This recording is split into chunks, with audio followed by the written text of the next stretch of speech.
प्रस्तुत है तीर्थंकर भगवान महावीर की आत्मकथा। अनेक लोगों ने मेरे जीवन के बारे में बहुत कुछ लिखा है। वो सब मेरे ज्ञान का विषय बनता रहता है, परंतु अपने बारे में कुछ न कहो तो जो अन्यान्य लेखक लिखते हैं उसे ही मानकर चलना पड़ता है। इसलिए मैं आज स्वयं ही अपनी कहानी कहना चाहता हूं। मुझे मेरी मां ने ही बताया कि मेरे जन्म के पहले उन्होंने 16 मंगल स्वप्न देखे थे।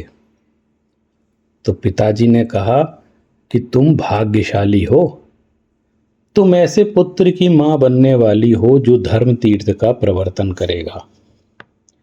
जहां तक मुझे याद है, जब मैं गर्भ में था तब माता पिता इस जगत के विषय भोगों के प्रति अरुचि रखते हुए बहुत तत्व चर्चा करते थे और संसार और शरीर की क्षणभंगुरता का चिंतन करते हुए शाश्वत शुद्धात्मा की अनुभूति की बातें करते हुए प्रातः रोज ही उपवन में भ्रमण करते थे। उनकी इन चर्चाओं का असर अनजाने ही मुझ पर उसी समय से होने लगा था। मेरी मां प्रतिदिन नमोकार मंत्र की सुबह शाम कई जाप करती थी। उस मंत्र की अंतर्ध्वनि और तरंगें मुझे उस समय अंदर ही अंदर महसूस होती थी। वे प्रतिदिन 3 समय सामायिक भी करती थी। उनका प्रतिक्रमण और स्तुति मुझे भी विशुद्ध परिणामों से सराबोर कर दिया करती थी। चैत्र शुक्ला त्रयोदशी को मुझे गर्भ बंधन से मुक्ति मिली और वह दुर्लभ मनुष्य जन्म और जैन कुल मिला जो भव बंधन से मुक्ति के पुरुषार्थ के लिए नितांत आवश्यक था। जब मेरा जन्म हुआ तब बहुत प्रकार के लोग आए।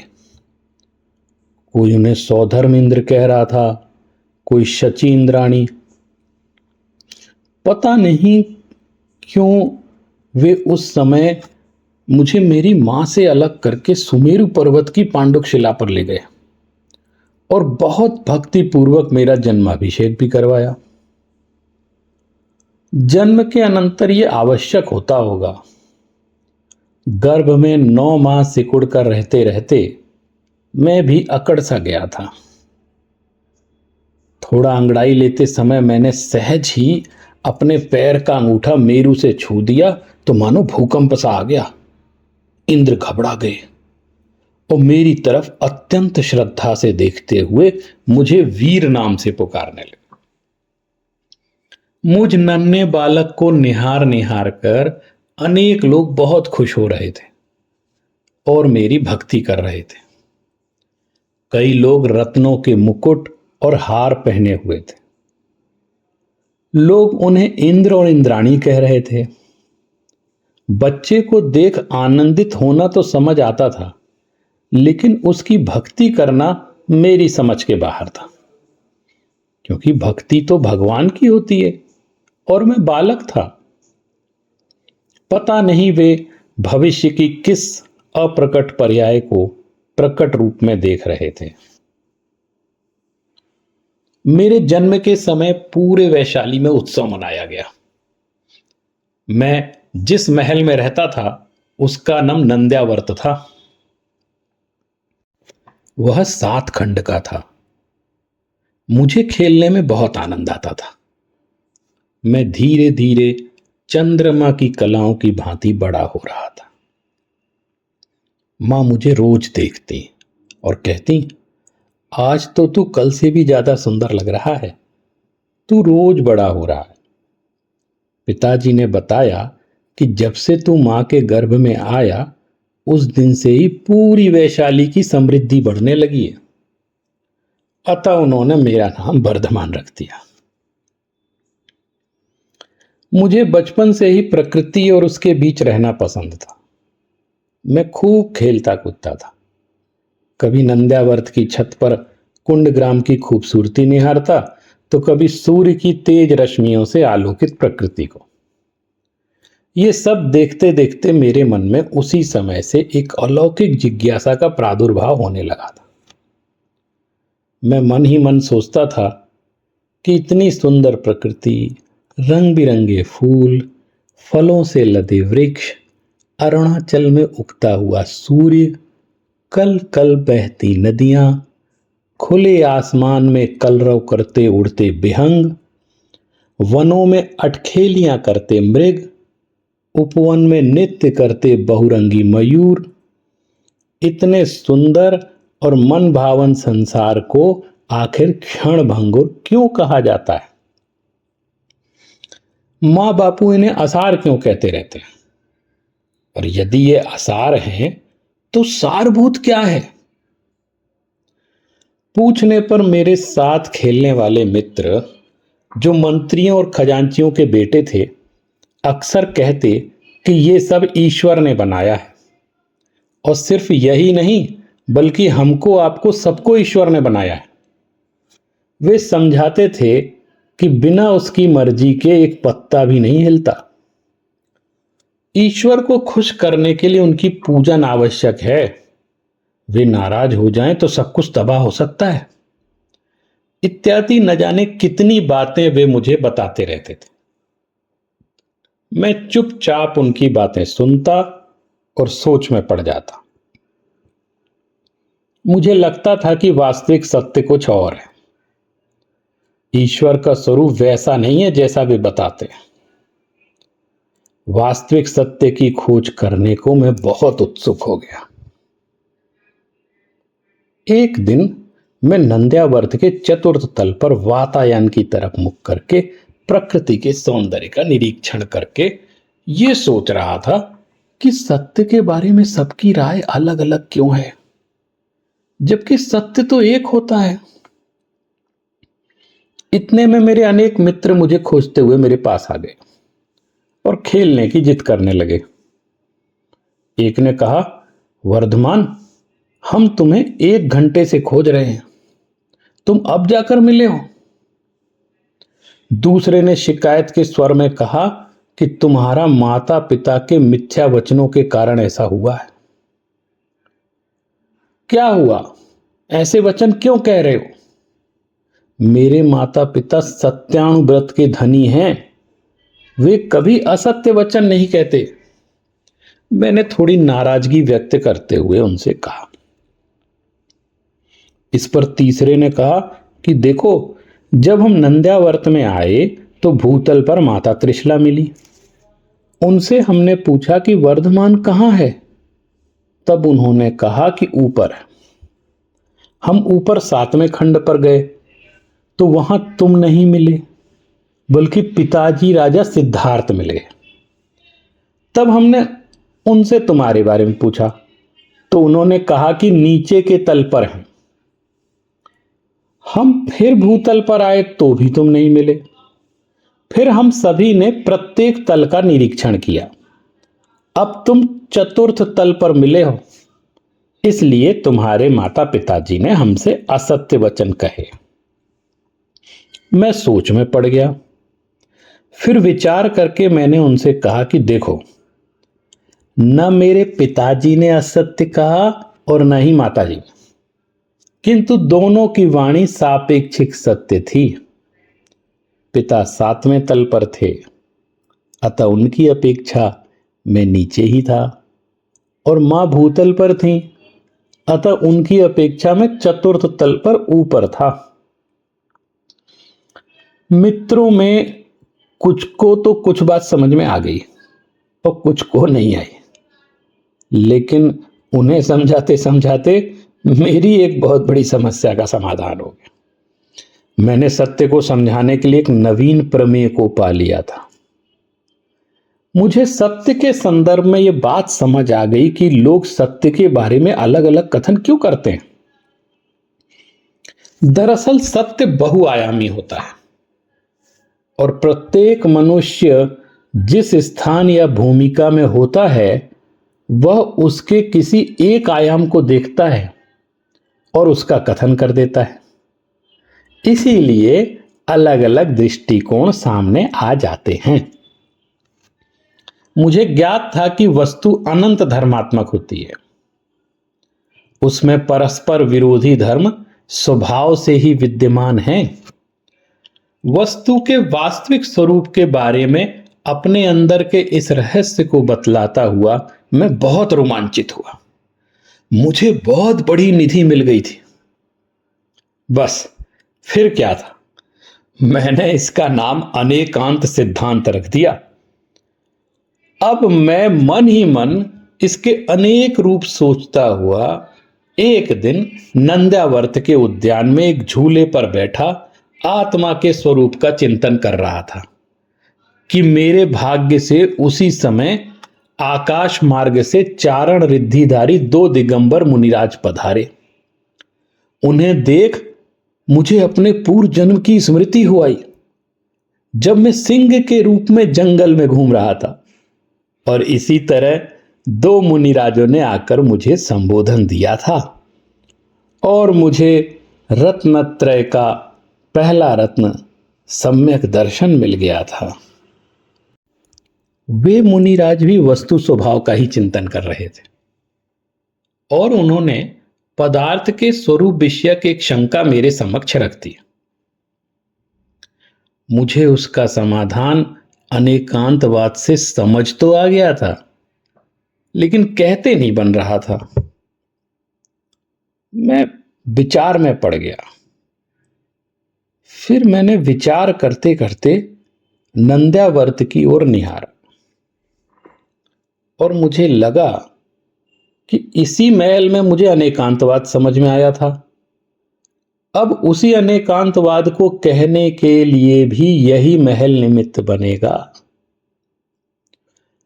मैंने नंद्यावर्त के 7 तलों को गिना और महसूस किया कि शंकाएं 7 प्रकार की हो सकती हैं, अतः 7 प्रकार से ही सही जवाब दिए जा सकते हैं। स्याद अस्ति आदि 7 भंग का आइडिया मुझे तभी आया और मैंने सप्त भंग के माध्यम से उन मुनिराज की शंका का समाधान कर दिया, तो वे बहुत संतुष्ट हुए।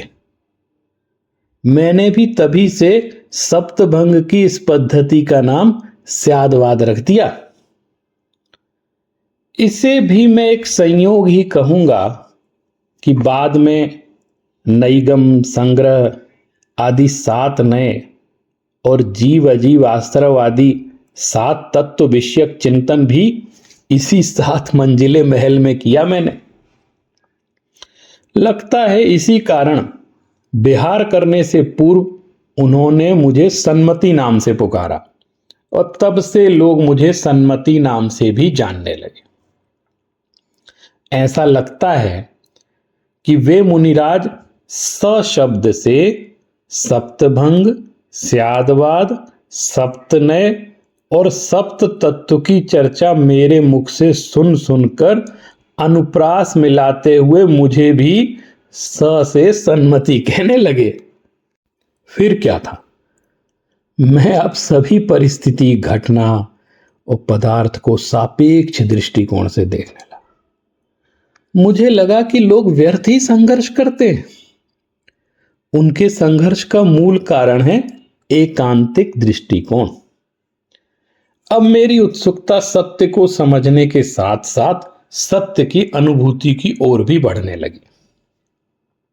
मुझे लगता था कि संसार में रहकर और मनुष्य जन्म पाकर मैंने यदि अपनी शुद्धात्मा को प्राप्त नहीं किया तो यह जन्म व्यर्थ चला जाएगा। माता से मैं अक्सर कई जिज्ञासाएं करता था। वे मेरी सभी जिज्ञासाओं का समाधान भी करती थीं, लेकिन पिताजी से चिंता व्यक्त करती थीं कि वर्धमान बहुत गहरी बातें करता है। बाल्यकाल से ही आज वयस्कों की भांति बातें करने लगा है। उन्होंने बताया कि तुम्हारा पुत्र जन्म से ही मति, श्रुत और अवधि ज्ञान का धारी है। पिताजी उन्हें निश्चिंत करते रहते थे। कहते थे कि प्रत्येक जीव का परिणमन स्वतंत्र होता है, तुम्हारा सौभाग्य है कि तुम ऐसे पुत्र की मां हो जो सब जीवों का कल्याण करने वाला है।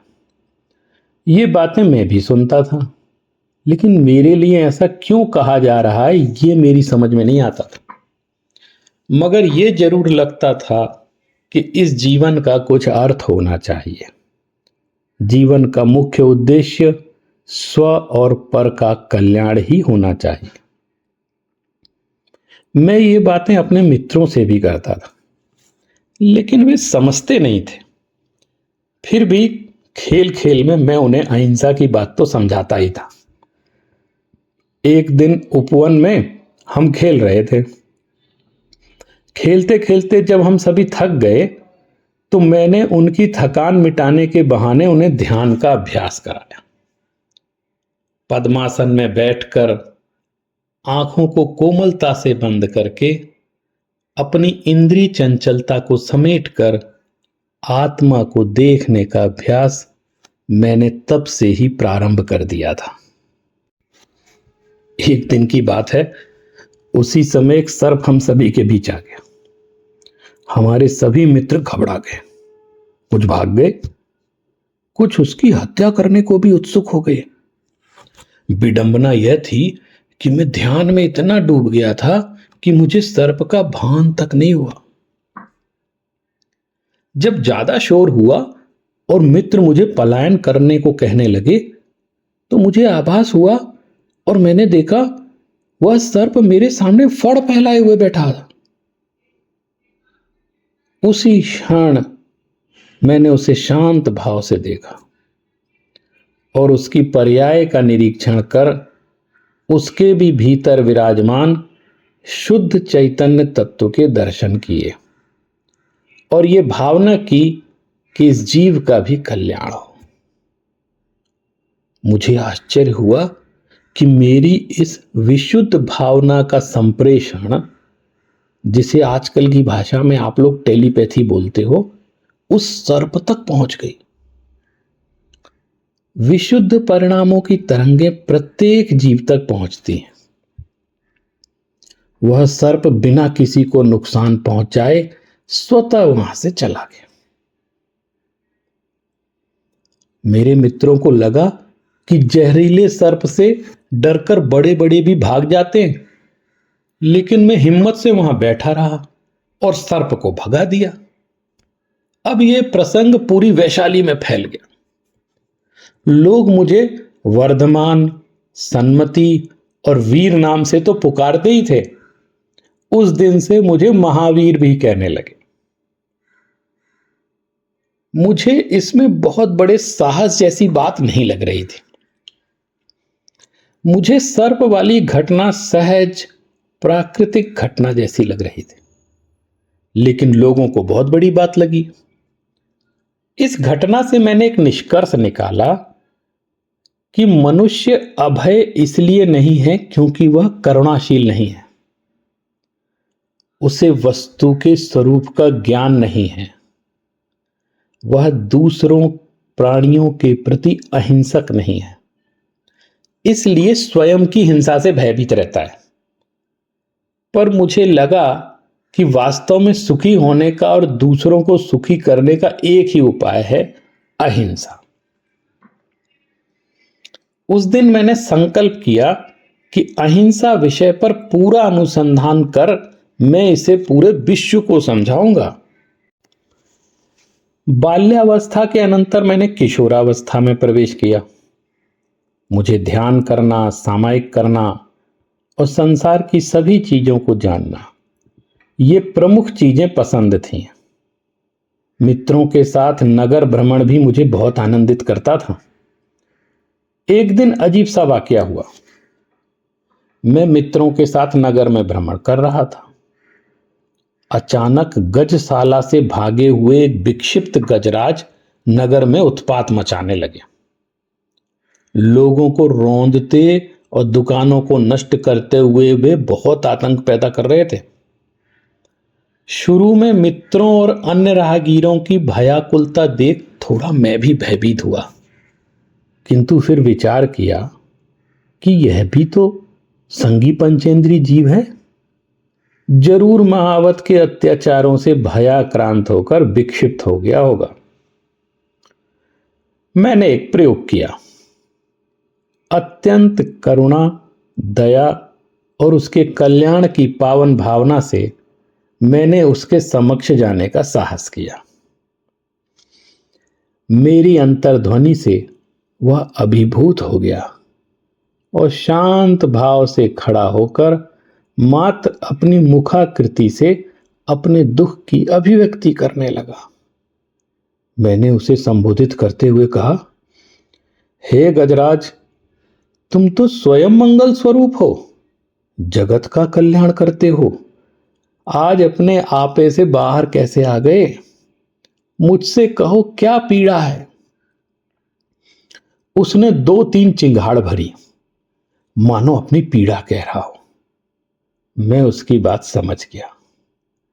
मैंने उससे कहा कि तुम्हारा शरीर बहुत बड़ा है और एक चींटी का शरीर बहुत छोटा, किंतु दोनों के ही देहालय में शुद्धात्मा विराजमान है। इस शरीर का अभिमान त्याग कर स्वयं के अनंत ज्ञान, अनंत दर्शन, अनंत वीर्य और अनंत सुख युक्त आत्मा का ध्यान करो। इसी में तुम्हारा कल्याण है। वह बैठ गया। उसकी आंखों से अश्रुधारा बहने लगी, मानो उसका प्रायश्चित और प्रतिक्रमण एक साथ चल रहा हो। मैंने प्रेम से सहलाते हुए उसकी सूंड को छुआ तो उसने मुझे अपने ऊपर बैठने का निमंत्रण दिया और मैंने उसकी पीठ पर बैठकर उसे प्रेम से वापस गजशाला में भिजवा दिया। लोग देख रहे थे। कोई उसे पागल कह रहा था, कोई कह रहा था यह शत्रु का षड्यंत्र है, कोई उसे अपशब्द कह रहा था, तो कोई करुण पुकार कर रहा था। लेकिन ये दृश्य देखकर नगर की जनता ने भी अहिंसा की ताकत को देखा। जो कार्य हथियार युक्त सैनिक नहीं कर पा रहे थे, वो कार्य मधुर संभाषण, तत्व ज्ञानोपदेश और शुभ भावों ने कर दिखाया। मगर लोगों ने हमारे संवाद को नहीं सुना। उन्हें तो बस इतना लगा कि वर्धमान वीर ने इस कोमल अवस्था में विक्षिप्त हाथी पर विजय प्राप्त कर ली, जो कोई और नहीं कर सका। अतः तभी से मुझे वे लोग अतिवीर संबोधन देने लगे और इस तरह मेरा एक और 5वां नाम पड़ गया। आपको एक और बात बता दूं, मेरे दिलो दिमाग में जो वस्तु की अनंत धर्मात्मकता वाला अनेकांत सिद्धांत चल रहा था, उसे हाथी के दृष्टांत के माध्यम से समझाने का आइडिया भी तभी आ गया था। और अंधों के द्वारा जो हाथी को टटोल कर अलग अलग राय देने वाला आइडिया भी मुझे राहगीरों की अलग अलग बातें सुनकर ही आया था। संसार, शरीर और भोगों के प्रति सच्ची उदासीनता ने मुझे आत्मविजयी होने के लिए स्वतः ही उत्साहित कर दिया था। मैं नंद्यावर्त में होने वाले नृत्य, संगीत आदि समारोहों में भी बैठता था।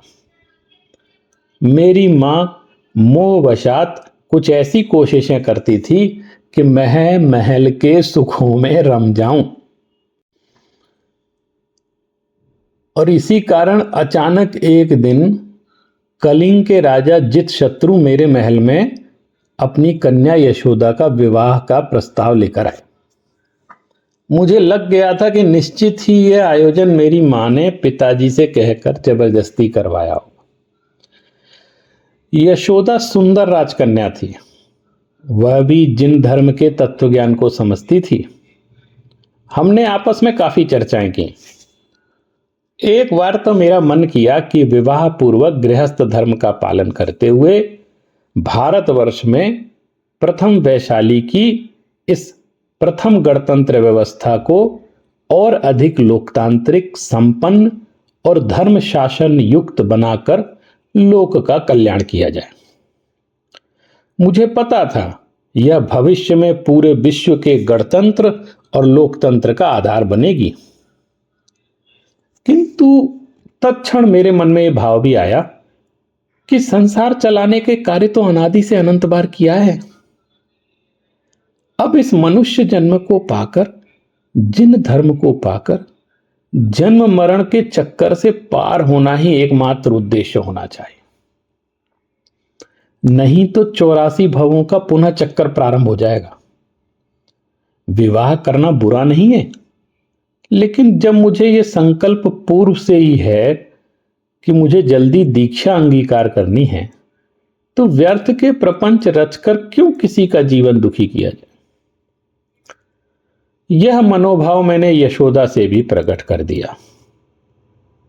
वह मेरे विचारों से बहुत प्रभावित हुई और उसने मेरा समर्थन किया और कहा कि यदि आपको नेमिनाथ और राजुल की कथा का स्मरण है तो आप मुझे राजुल से कम ना समझें। मुझे उसकी बातें सुनकर बहुत संतोष और प्रसन्नता का अनुभव हुआ। लेकिन मेरी मां को बहुत निराशा हुई। वे 16 सपनों की भविष्यवाणी सत्य होते देख रही थी, लेकिन सब कुछ जानते हुए भी उनका मोह उनसे यह सब करवा रहा था। उन्होंने नगर के प्रसिद्ध संगीतकार गंधर्व विशारद सोमदत्त और सोमदत्ताश्री के श्रृंगार युक्त गीत और संगीत का आयोजन सिर्फ मेरे लिए किया।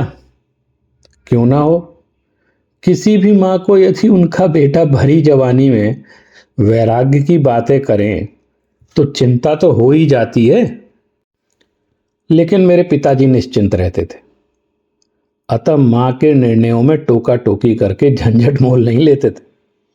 उन्हें पता था कि क्या चल रहा है और क्या होने वाला है। वे जानते थे कि हम सभी अपने मिथ्या विकल्पों के गुलाम होते हैं और मात्र उन विकल्पों की पूर्ति के लिए व्यर्थ पुरुषार्थ करते रहते हैं। अब बाकी जो होनहार है वह तो हो कर रहे। सोमदत्ताश्री जब विविध प्रकार के श्रृंगार गीत गा गा कर थक गई, हार गई, तो उसने मुझे खुश करने के लिए वैराग्य गीत भी सुनाए। उसके वैराग्यपूर्ण गीत मेरे मन को भाने लगे। मैंने अंदर ही अंदर निश्चय किया कि मैं परम सत्य की खोज पूरी करके रहूंगा। मुझे स्वयं को जानना था। मैं स्वयं को जानना चाहता था। मैं कौन हूं, मेरा स्वरूप क्या है, सच्चा सुख कहां है। मुझे लगा कि जब तक मैं इंद्रियों के वशीभूत रहूंगा तब तक मैं आत्म साक्षात्कार नहीं कर पाऊंगा। परिजनों, रिश्तेदारों, मित्रों आदि ने मुझे समझाया कि वृद्धावस्था में निष्क्रमण करना, लेकिन मुझे लगा कि यह भव का अभाव करने के लिए मिला है, न कि प्रतीक्षा के लिए। इसलिए अभी नहीं तो कभी नहीं। ये भावना मेरे मन में प्रबल हो गई। इसीलिए मैंने राजपाट का त्याग कर दिया। मुझे अपना मनुष्य भाव सार्थक करना था। अरे राजपाट संभालने वाले तो बहुत हैं। मैं नहीं करूंगा तो कोई और कर लेगा, पर खुद का कल्याण तो मुझे स्वयं ही करना होगा। मेरी उम्र लगभग 30 की रही होगी। मुझे ज्यादा देर करना उचित नहीं लगा। मुझे लगा महलों में रहकर और बंधनों में रहकर मैं पूर्ण स्वतंत्रता की खोज कर ही नहीं सकता। मैंने स्वयं ही दीक्षा ले ली। मैंने समस्त आभूषणों सहित वस्त्रों का भी पूर्ण त्याग कर दिया। मुझे वीतरागता पसंद थी। वस्त्रों को तो छोड़ो, मुझे इस शरीर से भी राग नहीं बचा था। मैं दिन रात तपस्या करता हुआ पूरे मगध में भ्रमण करने लगा। मैंने वस्तु के वास्तविक स्वरूप का निर्णय करने में और आत्म साक्षात करने में स्वयं को पूर्ण रूप से समर्पित कर दिया।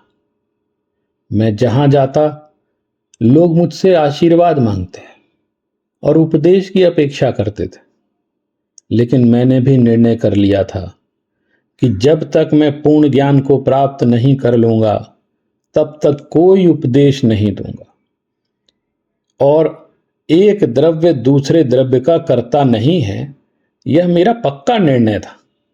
इसलिए मैंने कभी आशीर्वाद की मुद्रा भी नहीं बनाई।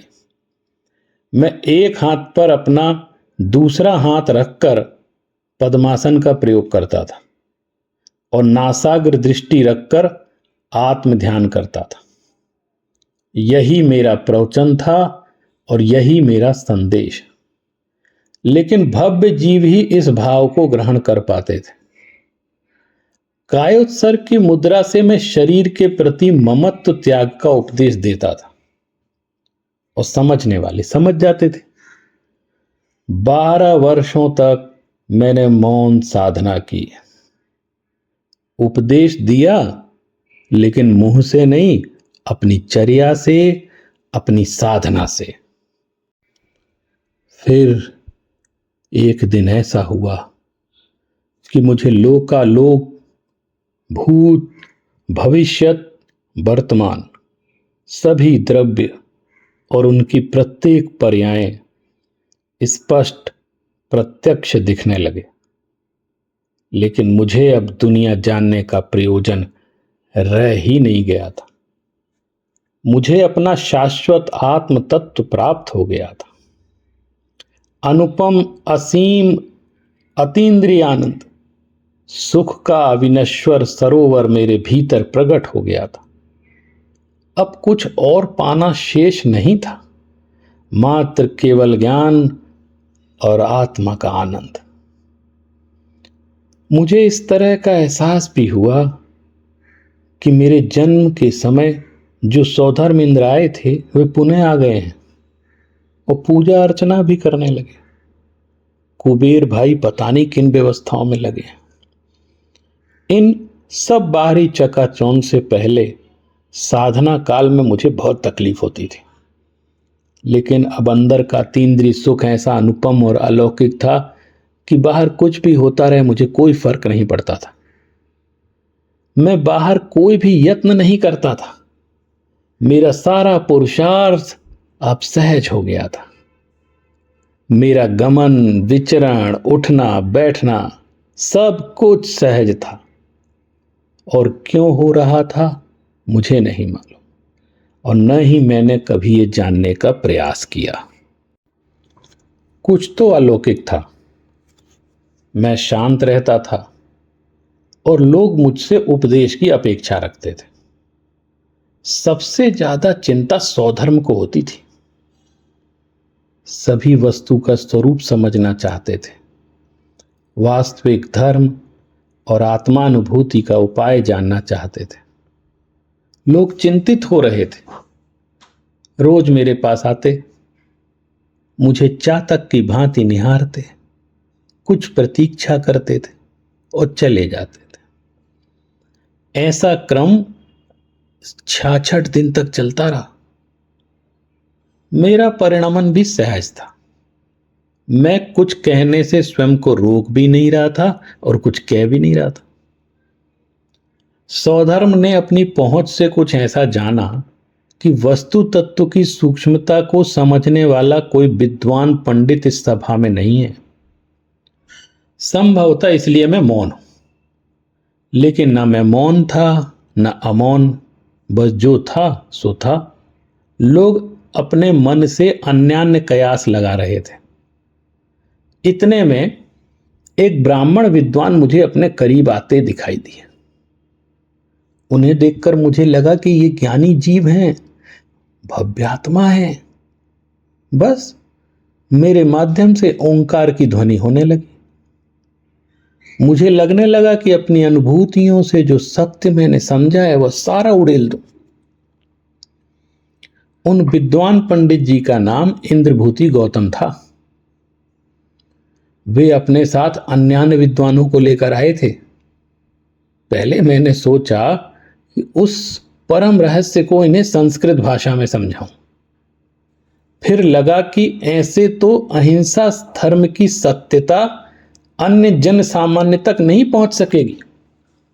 उन दिनों जब 12 वर्ष तक मैंने भ्रमण किया था, तब मैंने देखा था कि अधिकांश लोग प्राकृत भाषा में संभाषण करते हैं। उनकी यही मातृभाषा है। अतः स्वतः ही प्राकृत भाषा में मेरी पूरी बात रूपांतरित होने लगी। मेरे मन में हमेशा से सभी छोटे बड़े जीवों के प्रति करुणा का भाव रहा। अतः मुझे देखने सुनने नर नारियों के साथ साथ अनेक पशु पक्षी और तिर्यंच भी आने लगे। मुझे लगता था कि प्रत्येक जीव मात्र अपनी भूलों के कारण दुखी है और अपनी भूलों को सुधार कर वह सुखी हो सकता है। लोग मुझसे शरण मांग रहे थे और मैं उनसे कह रहा था कि तुम्हारी शुद्धात्मा ही तुम्हारी वास्तविक शरण है। मैं चाहता था कि ये जो मेरे चरणों को पूज रहे हैं, ये मेरे आचरण को धारण करें और स्वयं मेरे समान बनकर सुखी हो जाएं। अंत में मुझे ये लगने लगा कि मैंने बहुत कह लिया। जो वास्तविक सत्य मैं अपनी आत्मा से प्रत्यक्ष देख रहा हूं, वह कहा नहीं जा सकता। मैंने जितना जाना उसका अनंतवां भाग ही प्ररूपित हो पाया और ज्यादा हो भी नहीं सकता था। जो स्वयं जाना जा सकता है वह कोई और नहीं बता सकता। अतः मैंने स्वयं सत्य खोजें और आत्म साक्षात्कार करें कहकर विहार के पावापुर क्षेत्र में दीपावली के दिन प्रातः पूर्ण समाधि धारण कर ली। क्योंकि मुझे सिद्ध पद में स्थित होना था, मेरा शरीर कपूर की तरह उड़ गया। मैं निराकार ब्रह्म स्वरूप सिद्ध बनकर लोकाग्र में स्थित हो गया और अपने ही शुद्ध स्वभाव में जमकर पूर्ण हो गया। इसे लोग कहने लगे कि मेरा निर्वाण हो गया। मैंने अपना कार्य तो कर लिया और आप सभी को मेरे समान ही शाश्वत अविनाशी सुख प्राप्त करने का मार्ग भी बता दिया। अब यदि स्वयं का कल्याण करना है तो आप चाहें तो मेरा अनुसरण कर सकते हैं। यह मार्ग सच्चे सुख का मार्ग है। ध्यान रखिएगा, मैंने किसी भी संप्रदाय या पंथ का प्रतिपादन नहीं किया। मैंने आत्मधर्म और मोक्ष मार्ग बतलाया था। मेरा यह स्पष्ट मानना था कि कोई भी जीव अपने वास्तविक स्वरूप को समझकर पूर्ण सुखी हो सकता है। संप्रदाय, जाति, भाषा, वेशभूषा, देश, क्षेत्र ये बाधक तत्व नहीं है। बाधक हैं हमारे अंदर के राग और द्वेष, और साधक हैं एकमात्र वीतरागता। जो वास्तव में सच्चे अर्थों में अपना कल्याण करता है वो ही पर का भी सच्चा कल्याण कर सकता है। मैं देखता हूं लोग धर्म के नाम पर दूसरों के कल्याण की चिंता ज्यादा करते हैं और खुद की उन्हें खबर ही नहीं रहती। मैं ये भी देखता हूं कि लोग मंदिर में मेरी आकृति को प्रतिष्ठित करके मेरे गुणों की आराधना करते हैं, मुझे जोर जोर से भक्तियां सुनाते हैं, लेकिन मेरी सुनते नहीं हैं। बहुत कम लोग हैं जो शास्त्रों का स्वाध्याय करते हैं। मैंने जो कहा उसे पढ़ते हैं और सुनते हैं। मैं देखता हूं संसार दुखों से भयाक्रांत भोले श्रावक जोर जोर से बोलते हैं, वर्तमान को वर्धमान की आवश्यकता है। लेकिन हे भव्य जीवों, भोले लोगों, मुझे वर्तमान की आवश्यकता तनिक भी नहीं है। मैं जिस शाश्वत पथ पर स्थित हो गया हूं वह एक तरफा मार्ग है। वहां जाया जा सकता है, वहां से आया नहीं जा सकता। और यदि ऐसा हो भी तो मैंने जिस अतीन्द्रिय सुख को इतने जन्मों के पुरुषार्थ से प्राप्त किया है, क्या तुम चाहोगे कि मैं उसे छोड़कर पुनः संसार में आ जाऊं? निश्चित ही तुम भी कहोगे नहीं, क्योंकि तुम स्वयं को मेरा भक्त कहते हो। मेरा हित तो तुम भी चाहते ही हो। लेकिन अब मेरे भीतर किसी प्रकार की कोई चाहत आदि नहीं है। जब थी तब यही थी कि स्वयं को मेरा भक्त कहने वाले मेरे समान ही भगवान बन जाएं। और यदि वास्तव में मेरी सच्ची भक्ति करना चाहते हो तो स्वयं को जानो, पहचानो और उसी में रम जाओ। मैं मान लूंगा तुम मेरे वास्तविक भक्त हो।